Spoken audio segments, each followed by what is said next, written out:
अब देखिए हम लोग बात करेंगे क्वेश्चन नंबर 179 के बारे में। ठीक है, 179 में कहता है कि which of the following procedure would be the best for achieving the following reaction. समझ गए बात को।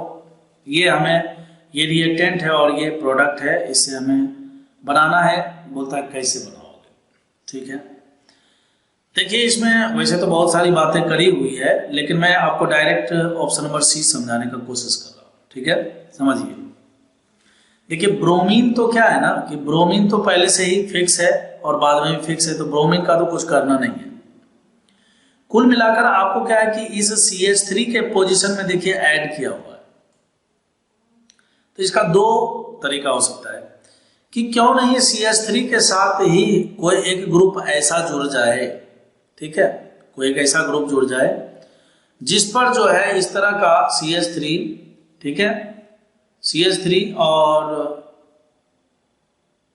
ये कुछ गड़बड़ दिख रहा है, यहाँ गड़बड़ है, यहाँ CH3। ठीक है, वही तो मैं सोच रहा हूँ गड़बड़ देखिए, है ना, इससे देख के पता लग रहा है। खैर, तो आपको समझ में आ गया होगा, क्योंकि डायरेक्ट जैसे ट्रिपल बॉन्ड बनाए हुए थे CH3 कैसे होगा, तो गड़बड़ तो दिख ही रहा था ना, तो इसलिए मेरे को समझ में आ गया कि कुछ गड़बड़ है। खैर बच्चों, तो देखिए CH3 C triple bond C और यहाँ पर एनायन है। ठीक है, अच्छा, तो ये जो एनायन है ये एक स्ट्रॉन्ग न्यूक्लियोफाइल है, और ये स्ट्रॉन्ग न्यूक्लियोफाइल है तो ये SN2 अटैक कर सकता है। लेकिन SN2 अटैक होने के लिए इस CH2 मतलब ये जो बेंजाइलिक कार्बन है इसके साथ कोई ना कोई एक अच्छा लिविंग ग्रुप का जुड़ा हुआ होना जरूरी है। तो देखिए B को हमने इसलिए नहीं ट्राई किया क्योंकि ये KMnO4 क्या करेगा, पहला नंबर इसको COH में बदल देगा, और COH में जैसे ही बदलेगा, जैसे देखिए मैं आपको बता भी देता हूं क्योंकि आप सोचोगे कि नहीं उसको तो बताया नहीं। देखिए यहाँ पर ब्रोमीन है। अब उसके बाद देखिए यहाँ पर क्या लिया हुआ है, बाद में क्या लिया हुआ है, तो ये है देखिए CH3 C ट्रिपल और यहाँ पर तो ये क्या करेगा ना, यहाँ से एसिडिक हाइड्रोजन को ही निकाल लेगा।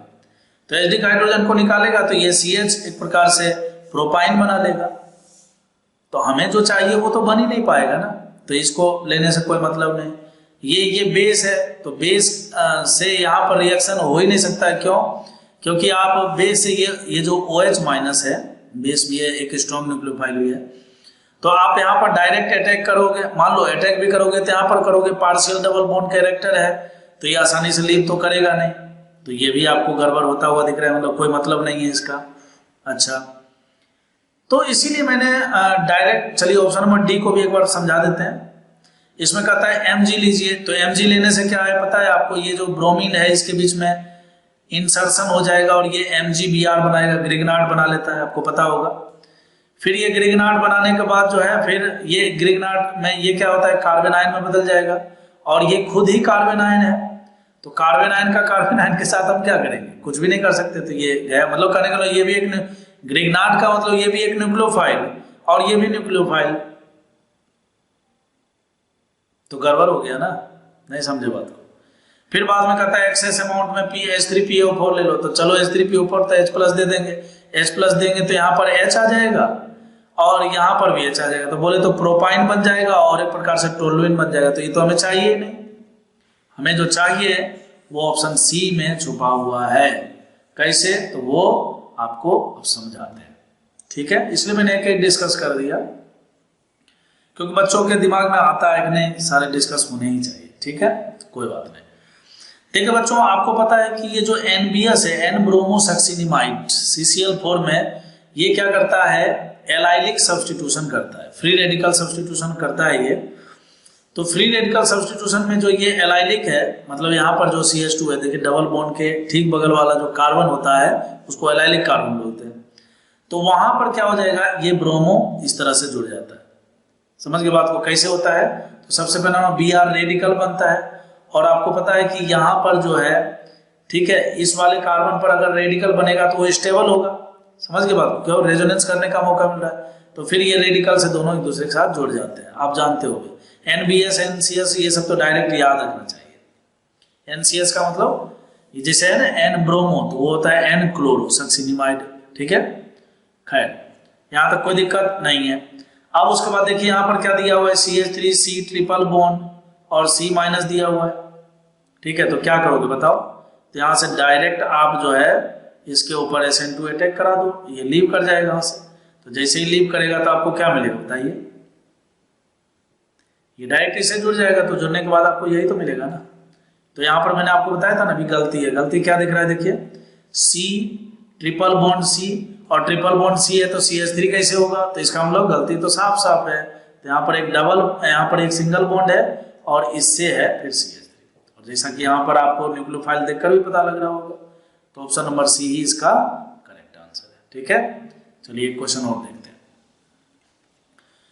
क्वेश्चन नंबर 180 में कहता है which of the following procedure would be the best for achieving the following reaction. ये आपको बनाना है, कहता है कैसे बनाओगे, बेस्ट बताओ। ठीक है, बताते हैं। देखिए सबसे पहला नंबर तो क्या है कि इसको और इसको गौर से देखिए, तो इसके ये देखिए ऑर्थो पोजीशन है, देखिए यहाँ पर फिक्स किया हुआ है और इस पोजीशन पर ब्रोमो है और इस पोजीशन पर नाइट्रो लगा हुआ है। तो क्यों नहीं सबसे पहला नंबर ब्रोमिनेशन ही कर दिया जाए। ठीक है, क्यों, क्योंकि ये CH3 ग्रुप जो है, ये CH3 ग्रुप जो है एक्टिवेटिंग ग्रुप है और ऑर्थो पैरा डायरेक्टिंग भी है। तो ब्रोमिनेशन अगर आप करोगे, देखिए NBS के थ्रू करोगे तो कहां पर इस CH यहां पर ऐड हो जाएगा, अभी बताए थे फ्री रेडिकल सब्स्टिट्यूट, तो ये दोनों तो होगा ही नहीं। समझ के बात को।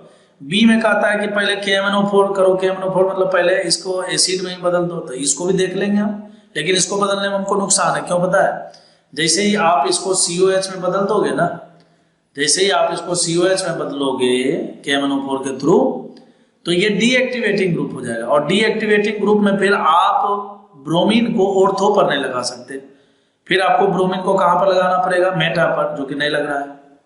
ठीक है, तो कॉमन सेंस लगाओगे तो बी भी नहीं होगा। ठीक है, चलिए तो ए होगा, तो जरा ए भाई समझा के बताइए सर कैसे होगा। तो सबसे पहला नंबर क्या है, आप ब्रोमिनेशन कीजिए। तो ब्रोमिनेशन करेंगे तो चूंकि ये ऑर्थो पैरा डायरेक्टिंग ग्रुप है, तो ऑर्थो पैरा पर हम क्या करेंगे, पैरा तो इसका ब्लॉक है, तो ऑर्थो पर जो है हम लगा देंगे ब्रोमीन। चलिए हमने यहाँ ब्रोमीन लगा दिया, यहाँ हमने CH3 लगा दिया और फिर उसके बाद जो है क्या है क्लोरीन है, ऐसा कुछ हो गया। चलिए बहुत बढ़िया, ये 1 हो गया। अब 2 में कहता है सबसे पहले नंबर KMnO4 करो, तो KMnO4 जैसे करेंगे स्ट्रॉन्ग ऑक्सीडाइजिंग एजेंट है, तो ये मिथाइल को क्या करता है, ये एसिड में बदल देगा, तो एसिड में बदलेगा तो ये देखिए COOH में बदला, यहाँ ब्रोमीन हो ही गया, यहाँ क्लोरीन है ही। अच्छा अब देखिए यहाँ पर क्या है, ये भी -I इफेक्ट लगाता है, ठीक है आप जानते होंगे, और ये -M इफेक्ट लगाएगा।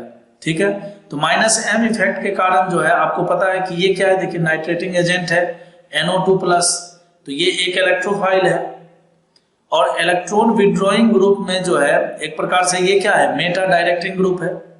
क्यों, जब आप रेजोनेंस करोगे तो इसके ऑर्थो और पैरा पोजीशन पर आपको क्या मिलेगा, ऑर्थो पैरा पोजीशन पर आपको पॉजिटिव चार्ज मिलेगा। समझ के बात को। तो आप क्या करोगे, इसको इस इलेक्ट्रोफाइल को अगर जोड़ोगे तो कहां पर जोड़ना पसंद करोगे, इस वाले पर। समझ के बात को, मेटा पोजीशन पर। तो मेटा पोजीशन पर ही तो देखिए यहाँ पर NO2 ग्रुप जुड़ा हुआ है, तो इसको जोड़ देंगे तो इस तरह से आपका ऑप्शन नंबर ए बिल्कुल सही होगा। समझ के बात को। बी गड़बड़ क्यों हुआ, सबसे पहले इसने डीएक्टिवेटिंग ही बना लिया, तो ब्रोमीन जा ही नहीं पाएगा। ये NBS लिया है तो पहला नंबर जो है ना, ये CH2Br ब्रोमीन ऊपर सेट हो जाएगा, है समझ में। ठीक है।